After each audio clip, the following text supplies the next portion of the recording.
Hello, good morning. आज सकाळी 8 वाजताच आम्ही रेडी होऊन सगळे निघत आहोत थेऊरच्या महागणपतीला, कारण की आज आहे संकष्टी चतुर्थी. त्यामुळे आज उर्वी खूपच एक्सायटेड होती. ॲक्च्युली थेऊरच्या गणपतीचा प्लॅन मी आणि श्रद्धा 2-3 महिन्यापासून करतोय, पण तो आज प्लॅन सक्सेसफुल झाला आणि फायनली आज आम्ही थेऊरच्या गणपतीसाठी निघालो.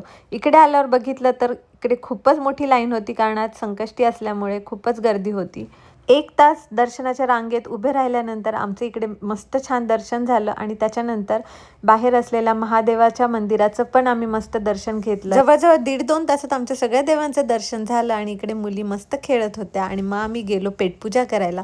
छान असा ब्रेकफास्ट करून बाहेर आलो. तो इथे छान मस्त फ्रेश भाजीपाला होता, तो भाजीपाला घेतला आणि छान अशी छोटी मोठी शॉपिंग करून आम्ही निघालो परत घरी जायला. दुपारी घरी पोहोचल्यानंतर आम्ही मस्त थोडासा आराम केला आणि मग नंतर लागलो संध्याकाळच्या स्वयंपाकाला. आज मी इकडे बनवली होती मस्त करडीची भाजी, तीळ लावून अशा छान भाकरी केल्या होत्या आणि मस्त एक स्वीट म्हणून देवाला नैवेद्य म्हणून गाजरचा हलवा.